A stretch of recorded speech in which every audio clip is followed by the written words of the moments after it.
Hello everyone, welcome to Madhupriya education. So previous ಕ್ಲಾಸಲ್ಲಿ ನಾವು system dot out dot print L ಅಂತ ಒಂದು function ಹೇಗೆ ಪ್ರಿಂಟ್ ಮಾಡ್ತೀವಿ ಅಂತ ನೋಡ್ದೋ. ಅದ್ರ ನೆಕ್ಸ್ಟು ಇನ್ಪುಟ್ ವ್ಯಾಲ್ಯೂಸ್ನ ಹೇಗೆ ರೀಡ್ ಮಾಡ್ತೀವಿ ಅಂತ ಕೂಡ ನೋಡ್ದೋ. ಸರಿ, ಅಂದರೆ ಯೂಸರಿಂದ ಇನ್ಪುಟ್ ವ್ಯಾಲ್ಯೂಸ್ನ ಹೇಗೆ ರೀಡ್ ಮಾಡ್ತೀವಿ ಆ್ಯಂಡ್ ಅದನ್ನು ಹೇಗೆ ಪ್ರಿಂಟ್ ಮಾಡ್ತೀವಿ ಅಂತ ಕೂಡ ನಾವು ಪ್ರೀವಿಯಸ್ ಕ್ಲಾಸಸ್ಗಳನ್ನು ನೋಡಿದ್ದೀವಿ. ಇವತ್ತಿನ ಕ್ಲಾಸಲ್ಲಿ ಒಂದು ಸಿಂಪಲ್ ಪ್ರೋಗ್ರಾಮ್ಸ್ನ ನೋಡೋಣ. ಅಂದರೆ ಡೇಟಾನ ಇನ್ಪುಟ್ ವ್ಯಾಲ್ಯೂಸ್ನ ಹೇಗೆ ತೊಗೊಳೋದು ಆ್ಯಂಡ್ ಹೇಗೆ ಡಿಸ್ಪ್ಲೇ ಮಾಡೋದು. ಸರಿನಾ? ಸೊ ನಾವು ಏನು ಪ್ರೀವಿಯಸ್ ಕ್ಲಾಸಸ್ ನೋಡಿದ್ವಿ ಅದ್ರ ಮೇಲೆ ಒಂದಷ್ಟು ಎಕ್ಸಾಂಪಲ್ಸ್ ಕೂಡ ನೋಡೋಣ. ಸರಿ, ಒಂದು ಪ್ರೋಗ್ರಾಮ್ ನೋಡೋಣ. So a program to accept and display your name ಅಂತ. ಸರಿನಾ? So a program to accept and display your name. A program to accept and display your name. So ನಿಮ್ಮ ನೇಮ್ನ ಅಕ್ಸೆಪ್ಟ್ ಮಾಡಬೇಕು, ಡಿಸ್ಪ್ಲೇ ಮಾಡಬೇಕು. ಹಾಗಾದ್ರೆ ಜಾವಾದಲ್ಲಿ ಹೇಗೆ ಬರೆಯೋದು ಅಂತಂದರೆ ಆಸ್ ಯೂಶುವಲ್ ನಾನು ಹೇಳಿದ್ದೆ. ಸೊ ಸಿಂಪಲ್ ಜಾವಾ ಪ್ರೋಗ್ರಾಮಲ್ಲಿ ನಾನು ಹೇಳಿದ್ದೀನಿ. ಅಂದರೆ ನೋಟ್ ಪ್ಯಾಡ್ ಓಪನ್ ಮಾಡ್ತೀವಿ, ಅಥವಾ ನೀವು ಯಾವ್ದಾದ್ರು ಎಡಿಟರ್ನ ಯೂಸ್ ಮಾಡೋದು. ಆನ್ಲೈನಲ್ಲೇ ಬೇಕಾದ್ರೆ ಜಾವಾ ಎಡಿಟರ್ಸ್ ಅಂತ ಕೊಟ್ಟರೆ ಆನ್ಲೈನಲ್ಲಿ ತುಂಬಾನೇ ಬರುತ್ತೆ, ಅಲ್ಲಿ ಬೇಕಾದ್ರೆ ನೀವು ಟೈಪ್ ಮಾಡ್ತೀರಾ. ಏನು ಟೈಪ್ ಮಾಡ್ತೀವಿ? ಈ ಥರ ಪ್ರೋಗ್ರಾಮ್ ಬರೀಬೇಕಾದ್ರೆ first we have to type import space Java dot IO dot star. ಇದು ಫಸ್ಟ್ ಲೈನ್ ಬರೀಬೇಕಾಗುತ್ತೆ. ಇದಾದ್ಮೇಲೆ ಸೊ ಪಬ್ಲಿಕ್ ಕ್ಲಾಸ್ EX ಅಂತ ತೊಗೊತೀನಿ. ನಾನು ಯೂಶಲಿ EX ಅಂತ ತೊಗೊತೀನಿ. ಈ ಕ್ಯಾಪ್ಸ್ ಇರುತ್ತೆ, ಅಲ್ಲ ಸಿಂಪಲ್ ಆಗಿ ಒಂದಷ್ಟುದಲ್ಲಿ ಎಂಟಿ ಬರೆಯೋ ಬದಲು ಕ್ಲಾಸ್ ನೇಮ್ ಸಿಂಪಲ್ ಆಗಿ ತೊಗೊತೀನಿ. EX ಅಂತ ತೊಗೊಳ. ಈ ಕ್ಯಾಪ್ಸ್ ಇರಬೇಕು. Open the flower brace. ಅದಾದ್ಮೇಲೆ public static void main. Public static void main. So ಇದರಲ್ಲಿ ಸ್ಟ್ರಿಂಗ್ ARGS ಆಫ್ ಅಂತ ಆಗ್ತದೆ. ಅಂದರೆ RS ARGS ಆಫ್. ಇದು ನಿಮಗೆ ಮೈಂಡಲ್ಲಿ ಫಿಕ್ಸ್ ಆಗ್ಬಿಡಿ. Public static void main string ARGS of, this is RS. ಸರಿನಾ? So next open the flower brace. ಈಗ ನಾನು ಇನ್ಪುಟ್ ವ್ಯಾಲ್ಯೂಸ್ನ ರೀಡ್ ಮಾಡಬೇಕು ಅಂತ ಅಂದರೆ ಏನು ರೀಡ್ ಮಾಡಬೇಕು? ನೇಮ್ನ. ಅಂದರೆ ನನ್ನ ಪ್ರೋಗ್ರಾಮ್ ಏನು? Accept and display your name ಅಂತ. ನೇಮ್ ಅಕ್ಸೆಪ್ಟ್ ಮಾಡಬೇಕು, ಡಿಸ್ಪ್ಲೇ ಮಾಡಬೇಕು. ಸೊ ಈಗ ನಾನು ವೇರಿಯೇಬಲ್ನ ಕ್ರಿಯೇಟ್ ಮಾಡ್ತೀನಿ. ಫಸ್ಟು ಸ್ಟ್ರಿಂಗ್ ನೇಮ್ ಅಂತ ತೊಗೊತೀನಿ. ಸ್ಟ್ರಿಂಗ್ ನೇಮ್ ಎಸ್ ಅಂತ. ಅಂದರೆ ಎಸ್ ಕ್ಯಾಪ್ಸ್ ಇರಬೇಕು. ಆ್ಯಕ್ಚುಲಿ ಸ್ಟ್ರಿಂಗ್ ಬಂದು ಕ್ಲಾಸ್, ಅದು ಕೂಡ ಕ್ಲಾಸು. ನಾನು ನೆಕ್ಸ್ಟ್ ಸ್ಟ್ರಿಂಗ್ಸ್ ಅಂತ ಒಂದು ಕಾನ್ಸೆಪ್ಟ್ ಬರುತ್ತೆ, ಅಲ್ಲಿ ಎಕ್ಸ್ಪ್ಲೈನ್ ಮಾಡ್ತೀನಿ. ಡೇಟಾ ಟೈಪ್ ಅಲ್ಲ, ಸ್ಟ್ರಿಂಗ್ ಅನ್ನೋದು ಡೇಟಾ ಟೈಪ್ ಅಲ್ಲ. ಬಟ್ ಏನಾಗುತ್ತೆ, ಜಾವಾದಲ್ಲಿ ಸ್ಟ್ರಿಂಗ್ ಅಂತ ನಾವು ತೊಗೊಂಡಾಗ it creates a memory block. ನೇಮಿಗೆ ಒಂದು ಮೆಮೊರಿ ಬ್ಲಾಕ್ ಕ್ರಿಯೇಟ್ ಆಗುತ್ತೆ. ಅಂದರೆ ಅದರೊಳಗೆ ಸ್ಟ್ರಿಂಗ್ಸ್ ಅನ್ನ ಸ್ಟೋರ್ ಮಾಡೋದಕ್ಕೆ. ಸರಿನಾ? ಸೊ ಇದು ಸ್ಟ್ರಿಂಗ್ ನೇಮ್ ಅಂತ. ಓಕೆ, ನೆಕ್ಸ್ಟ್ ಈಗ ನಾನು ಅಕ್ಸೆಪ್ಟ್ ಮಾಡೋದಕ್ಕೆ ಯಾವುದು ಇನ್ಪುಟ್ ಸ್ಟ್ರೀಮ್ ರೀಡರ್ ಯೂಸ್ ಮಾಡ್ತೀನಿ, ಕ್ಯಾರೆಕ್ಟರ್ ಸ್ಟ್ರೀಮು. ಸೊ ಇಲ್ಲಿ ಅಂದರೆ ರೀಡ್ ಮಾಡಬೇಕಲ್ಲ, ಹಾಗಾಗಿ so input stream reader, input stream reader ಅಂದರೆ ISR ಕ್ಯಾಪ್ಸ್ ಇರಬೇಕು. Input stream reader IS is equal to so new input stream reader, input stream reader ಬ್ರಾಕೆಟಲ್ಲಿ system dot in ಬ್ರಾಕೆಟಲ್ಲಿ ಬರುತ್ತೆ. ಇಲ್ಲೂ ಅಷ್ಟೇ ISR ಕ್ಯಾಪ್ಸ್ ಇರಬೇಕು. ಇದಾದ್ಮೇಲೆ ಏನು ಹೇಗೆ ಬಫರ್ಡ್ reader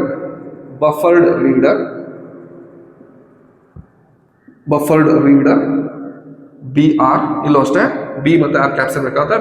BR is equal to new buffered reader ಇದರಲ್ಲಿ IS ಅಂತ ಪಾಸ್ ಮಾಡ್ತೀವಿ. ಸರಿ, ಏನಾಗುತ್ತೆ B ಮತ್ತು R ಕ್ಯಾಪ್ಸ್ ಇರಬೇಕಾಗುತ್ತೆ.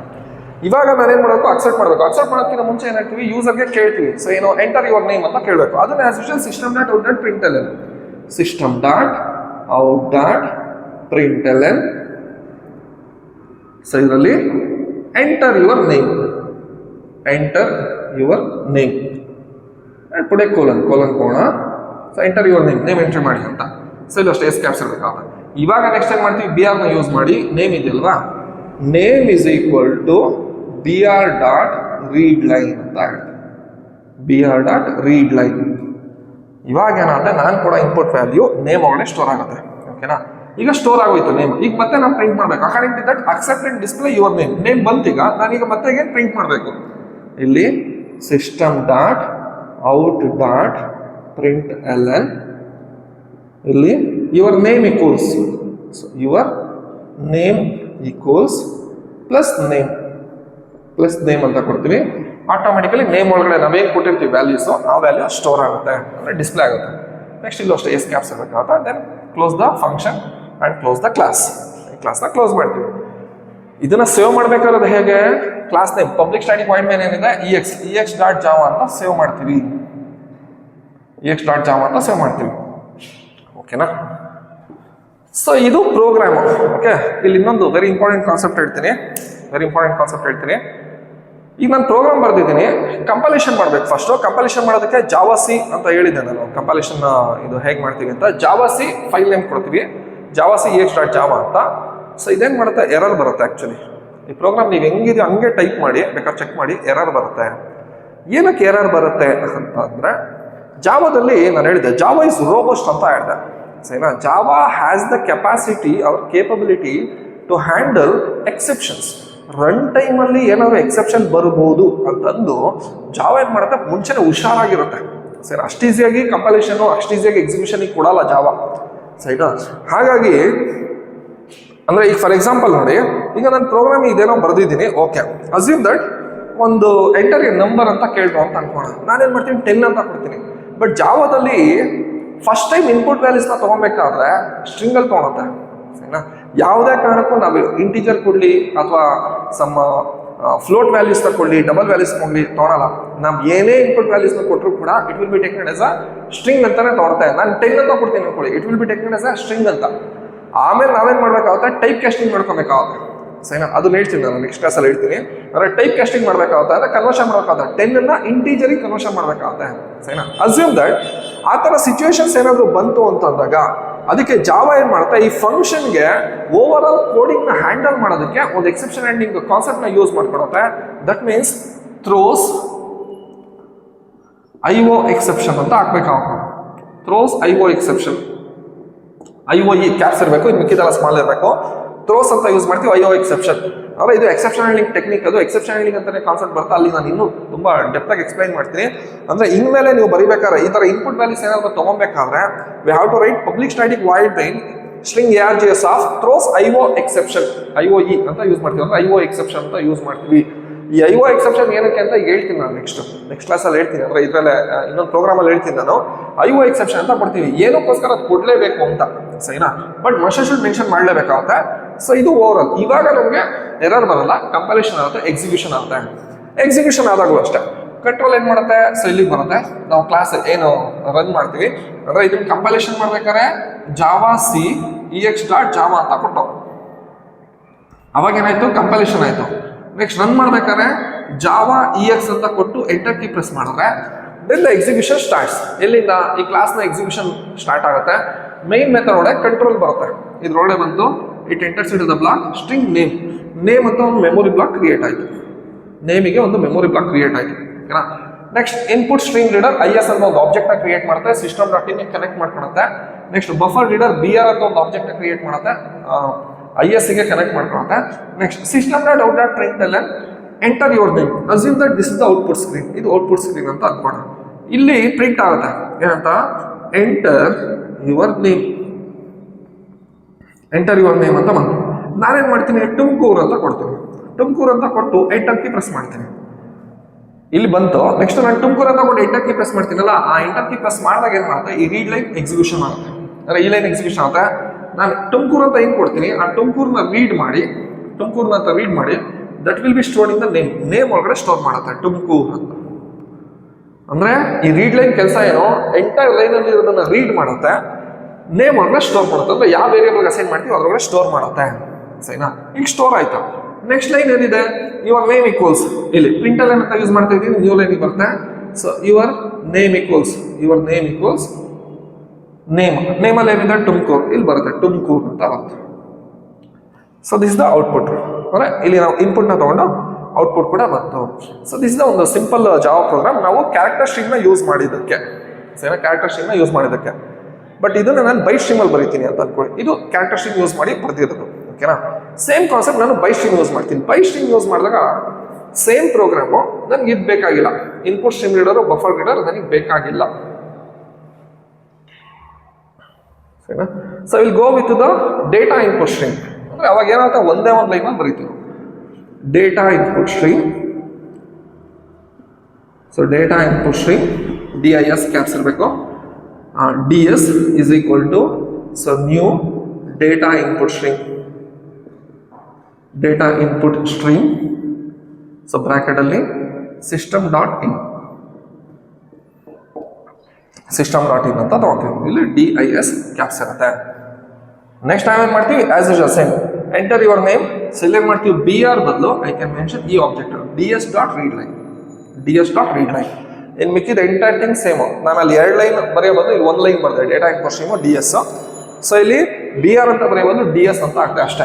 So remaining everything will be same. ಇಲ್ಲಿ ಕಂಟ್ರೋಲ್ ಬರುತ್ತೆ, string name memory block create ಆಗುತ್ತೆ, ಆಬ್ಜೆಕ್ಟ್ ಕ್ರಿಯೇಟ್ ಆಯಿತು. ಸೊ ಇಲ್ಲಿ ಡೇಟಾ ಇನ್ಪುಟ್ ಸ್ಟ್ರೀಮ್ಗೆ next system dot out dot println enter your name, enter your name ಅಂತ ಬಂತು. ನಾನೇನು ಮಾಡ್ತೀನಿ, ತುಮಕೂರು ಅಂತ ಕೊಡ್ತೀನಿ. ಸೊ ರೀಡ್ ಲೈನ್ ಏನು ಮಾಡುತ್ತೆ, ತುಮಕೂರು ಅಂತ ರೀಡ್ ಮಾಡುತ್ತೆ ಆ್ಯಂಡ್ ನೇಮ್ ಒಳಗಡೆ ಸ್ಟೋರ್ ಮಾಡುತ್ತೆ. ನೆಕ್ಸ್ಟು ಯುವರ್ ನೇಮ್ ಈಕ್ವಲ್ಸ್ ಅಂತ ಬರುತ್ತೆ, ತುಮಕೂರು ಅಂತ ಏನಿರುತ್ತೆ ಅದೆಲ್ಲ ಡಿಸ್ಪ್ಲೇ ಮಾಡುತ್ತೆ. ಇದಾದಮೇಲೆ ಎಕ್ಸಿಟ್ ಆಗುತ್ತೆ, ಅಂದರೆ ಮೇನ್ ಫಂಕ್ಷನಿಂದ ಹೊರಗಡೆ ಬರುತ್ತೆ.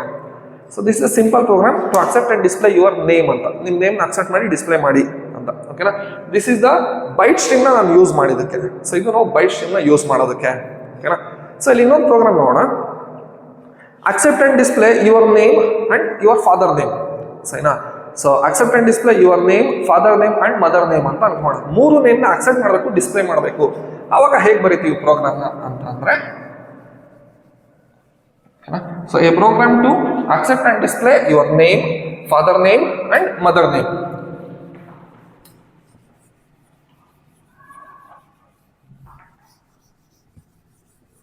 Okay, so ivaga as usual we can start from import ಇಂದ ಸ್ಟಾರ್ಟ್ ಮಾಡ್ತೀವಿ. import space java.io.star. ಸರಿನಾ, ನೆಕ್ಸ್ಟು ಪಬ್ಲಿಕ್ ಕ್ಲಾಸ್ ex. ಸರಿನಾ, ಈ ಕ್ಯಾಪ್ಸ್ ಇರಬೇಕು. Next open the flower brace. So next ಇಲ್ಲಿ public static void main. So ಅದರಲ್ಲಿ string args of ಅಂತ ತೊಗೊತೀವಿ. Again we have to mention throws IO exception ಅಂತ ಬರೀತೀವಿ. IOE ಕ್ಯಾಪ್ಸ್ ಇರಬೇಕಾಗತ್ತೆ. ಇನ್ಮೇಲೆ ನೀವೇನಾದರೂ ಇನ್ಪುಟ್ ವ್ಯಾಲ್ಯೂಸ್ನ ತೊಗೊತೀನಿ, ಒಂದು ಪ್ರೋಗ್ರಾಮ್ ಬರೀತಾ ಇದ್ದೀನಿ, ಅದರಲ್ಲಿ ಇನ್ಪುಟ್ ವ್ಯಾಲ್ಯೂಸ್ನ ರೀಡ್ ಮಾಡ್ತೀನಿ ಅಂತಂದ್ರೆ ಮಸ್ಟು ಇದು ಮೈಂಡಲ್ಲಿ ಇರಲಿ. ಥ್ರೋಸ್ IO ಎಕ್ಸೆಪ್ಷನ್ ಬರೀಬೇಕಾಗ್ತಂದ್ರೆ ಇನ್ಪುಟ್ ಔಟ್ಪುಟ್ ಎಕ್ಸೆಪ್ಷನ್ ಅದು ಹೇಳ್ತೀನಿ. ಆ್ಯಕ್ಚುಲಿ ನಾನು ನೆಕ್ಸ್ಟ್ ಕ್ಲಾಸಲ್ಲಿ ಹೇಳ್ತೀನಿ, ರಾಪರ್ ಕ್ಲಾಸಸ್ ಆಗಬೇಕು, ಅದಾದ್ಮೇಲೆ ಹೇಳ್ತೀನಿ. ಟೈಪ್ ಕಾಸ್ಟಿಂಗ್ ಆದ್ಮೇಲೆ ಹೇಳ್ತೀನಿ, ಅದು ಏನಕ್ಕೋಸ್ಕರ IO ಎಕ್ಸೆಪ್ಷನ್ ಅಂತಲೇ ಬರೀತೀವಿ ಅಂತ ಹೇಳ್ತೀನಿ ನಾನು. ಓಕೆನಾ, ಸೊ ಇಷ್ಟು ಬರೀತೀವಿ. ಈಗ ನೆಕ್ಸ್ಟ್ ಓಪನ್ ಫ್ಲವರ್ ಬೇಸ್. ಈಗ ನನಗೇನು ಬೇಕು, 3 ವೇರಿಯೇಬಲ್ಸ್ ಬೇಕಾಗುತ್ತೆ. ಒಂದು ಸ್ಟ್ರಿಂಗ್ ನೇಮ್ ಅಂತ ತೊಗೋಣ, ಅಂದರೆ ನಮ್ಮ ನೇಮ್ ಅಕ್ಸೆಪ್ಟ್ ಮಾಡೋಕ್ಕೆ. ಸ್ಟ್ರಿಂಗ್ ಫಾದರ್ ನೇಮ್ ಅಂದರೆ ಎಫ್ ನೇಮ್ ಅಂತ ತೊಗೊತೀವಿ, string mother name M name ಅಂತ ತೊಗೊತೀವಿ. 3 variables, name, F name, M name, father name, mother name, string. Next ಈಗ ನಾನು ಅಕ್ಸೆಪ್ಟ್ ಮಾಡಬೇಕಲ್ಲ, ಸೊ ಡೇಟಾ ಇನ್ಪುಟ್ ಸ್ಟ್ರೀಮ್ನ ತೊಗೋಣ. So data input stream DIS caps ಇರುತ್ತೆ. DS is equal to, so new data input stream illo DIS caps. So next to system.in, so S caps. next ಇದಾದ್ಮೇಲೆ ನಾವು ಕೇಳಬೇಕು ಏನಂತ, ಎಂಟರ್ ಯುವರ್ ನೇಮ್ ಅಂದರೆ system.out.println ಇಲ್ಲಿ ಬರಿತೀವಿ ಏನಂತ, enter your name, father name, mother name. So enter your name, father name and mother name ಅಂತ ಬರೆಯೋಣ ಅಂತ ಕೇಳೋಣ. ಸೊ ಈಗ ನಾನು ರೀಡ್ ಮಾಡಬೇಕು. ಸೊ ರೀಡ್ ಮಾಡೋದಕ್ಕೆ ಒಂದು name is equal to ds.read line. ಅಂದರೆ ನಾನೇನು ಫಸ್ಟ್ ವ್ಯಾಲ್ಯೂ ಕೊಡ್ತೀನಿ, ಫಸ್ಟ್ ನೇಮು, ಅದನ್ನ ನೇಮ್ ಒಳಗಡೆ ಸ್ಟೋರ್ ಮಾಡುತ್ತೆ. Next again F name is equal to again ds.read line, same function ds.read line. ಇಲ್ಲೂ ಅಷ್ಟೇ ಎಲ್ ಕ್ಯಾಪ್ಸ್ ಇರಬೇಕಾಗುತ್ತೆ. ಸೈನ್ ಮೈಂಡಲ್ಲಿ ಇಟ್ಕೊಳ್ಳಿ, ಎಲ್ ಕ್ಯಾಪ್ಸ್ ಇರಬೇಕಾಗುತ್ತೆ. Next M name equals ds.read line. ಅವಾಗ ಏನಾಗುತ್ತೆ, 3 ವ್ಯಾಲ್ಯೂಸ್ ಬಂದು ನನಗೆ ಸ್ಟೋರ್ ಆಯಿತು. ನಾನೇನು ವ್ಯಾಲ್ಯೂಸ್ ಕೊಡ್ತೀನಿ ಇನ್ಪುಟ್ ವ್ಯಾಲ್ಯೂಸ್ ಅದಷ್ಟು ಕೂಡ name, father name, mother name ಬಂದು ಸ್ಟೋರ್ ಆಗುತ್ತೆ.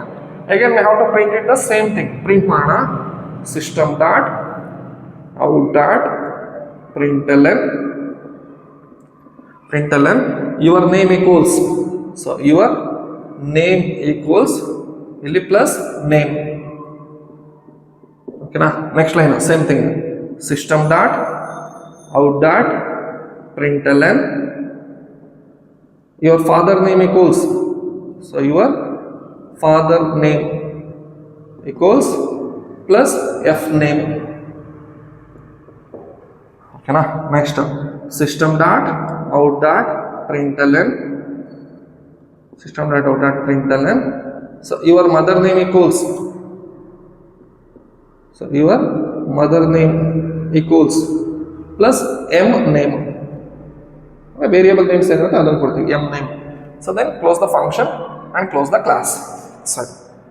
ಸೊ ಇದು ನಿಮ್ಮ name, father name, mother name. ಓಕೆನಾ? ಸೊ ಇಲ್ಲಿ ನೋಡಿ, ಕಂಪೈಲೇಷನ್ ಆಗುತ್ತೆ, ನೋ ಎರರ್ಸ್. ಎಕ್ಸಿಕ್ಯೂಷನ್ ಆಗುತ್ತೆ, execution start from main function ಇಂದ ಎಕ್ಸಿಕ್ಯೂಷನ್ ಸ್ಟಾರ್ಟ್ ಆಯಿತು. ಸೊ ರೋಡ ಬರುತ್ತೆ, string name, F name, M name. So ಇಲ್ಲಿ ನೇಮ್ ಮೆಮೊರಿ ಬ್ಲಾಕ್ ಕ್ರಿಯೇಟ್ ಆಗುತ್ತೆ, F name memory block create ಆಗುತ್ತೆ, M name memory block create ಆಗುತ್ತೆ. ಅಂದ್ರೆ name, father name, mother name create ಆಯ್ತಾ? ಇದು ಈ ಲೈನ್ ಎಕ್ಸಿಕ್ಯೂಷನ್ ಆದಾಗ ಈ ಎಷ್ಟು ಮೆಮೊರಿ ಬ್ಲಾಕ್ಸ್ ಕ್ರಿಯೇಟ್ ಆಯ್ತು. Next data input string ds memory ಅಂದ್ರೆ ಆಬ್ಜೆಕ್ಟ್ ಕ್ರಿಯೇಟ್ ಆಯ್ತು. Next system.out.println assume that output screen ಅಂತ ಅನ್ಕೊಳ್ಳೋದು. This the output screen. So ಇಲ್ಲಿ ಫಸ್ಟ್ ಬರುತ್ತೆ, ಇಲ್ಲಿ system.out.println enter your name, enter your name comma father name comma mother name ಅಂತ ಬಂತು. ಸರಿನಾ? ಮದರ್ ನೇಮ್ ಅಂತ ಬಂತು. ನಾನೇನ್ ಮಾಡ್ತೀನಿ, ಇಲ್ಲಿ ಯುವರ್ ನೇಮ್ ತುಮಕೂರು ಅಂತ ಕೊಡ್ತೀನಿ. ತುಮಕೂರು ಅಂತ ಕೊಟ್ಟು ಎಂಟರ್ ಕೀ ಪ್ರೆಸ್ ಮಾಡಬೇಕು. ನಾವು ಹಂಗೆ ಕಂಟಿನ್ಯೂಸ್ ಆಗಿ ಕೊಟ್ಬಿಟ್ರೆ ಎಂಟರ್ ಕೀ ಒಂದು ಇನ್ಪುಟ್ ವ್ಯಾಲ್ಯೂ ಅಂತ ಕೊಡುತ್ತೆ. ನಾವಿವಾಗ ಕೊಡ್ಬೇಕಾದ್ರೆ ಎಷ್ಟು 3 ಇನ್ಪುಟ್ ವ್ಯಾಲ್ಯೂಸ್. ಇದು ಫಸ್ಟ್ ಎಕ್ಸಿಕ್ಯೂಷನ್ ಆಗುತ್ತೆ ನೇಮ್. ಅಂದ್ರೆ ನಾನು ಏನು ತುಮಕೂರು ಅಂತ ಕೊಡ್ತೀನಿ ಅದನ್ನ ನೇಮ್ ಒಳಗಡೆ ಸ್ಟೋರ್ ಮಾಡುತ್ತೆ. ಅಂದ್ರೆ ನೇಮ್ ಅಲ್ಲಿ ತುಮಕೂರು ಅಂತ ಬರುತ್ತೆ. ಓಕೆನಾ? ನೆಕ್ಸ್ಟ್ ಇನ್ನೊಂದಿದೆ, ನಾನು ಎಂಟರ್ ಕೀ ಪ್ರೆಸ್ ಆದ್ಮೇಲೆ ಈ ಲೈನ್ ಎಕ್ಸಿಕ್ಯೂಷನ್ ಆಯ್ತಾ, ನೆಕ್ಸ್ಟ್ ಈ ಲೈನ್ ಬರುತ್ತೆ ಎಫ್ ನೇಮ್. ನೆಕ್ಸ್ಟ್ ಇಲ್ಲಿ ನಾನೇನ್ ಮಾಡ್ತೀನಿ, ಇಂಡಿಯಾ ಅಂತ ಕೊಡ್ತೀನಿ. ಇಂಡಿಯಾ ಅವಾಗ ಏನಾಗುತ್ತೆ, ಎಫ್ ನೇಮ್ ಒಳಗಡೆ ಇಂಡಿಯಾ ಅಂತ ಸ್ಟೋರ್ ಆಗುತ್ತೆ. ಸರಿನಾ? ನೆಕ್ಸ್ಟ್ ಇಲ್ಲಿ ಬರುತ್ತೆ ಎಂ ನೇಮ್. ನೆಕ್ಸ್ಟ್ ಅಂದ್ರೆ ಎಂಟರ್ ಕೀ ಪ್ರೆಸ್ ಮಾಡ್ತೀನಿ, ಅವಾಗ ನೆಕ್ಸ್ಟ್ ಕರ್ನಾಟಕ ಅಂತ ಕೊಡ್ತೀನಿ. ಕರ್ನಾಟಕ ಅಂತ ಕೊಡ್ತೀನಿ, ಅವಾಗ ಎಂ ನೇಮ್ ಕರ್ನಾಟಕ ಅಂತ ಬರುತ್ತೆ.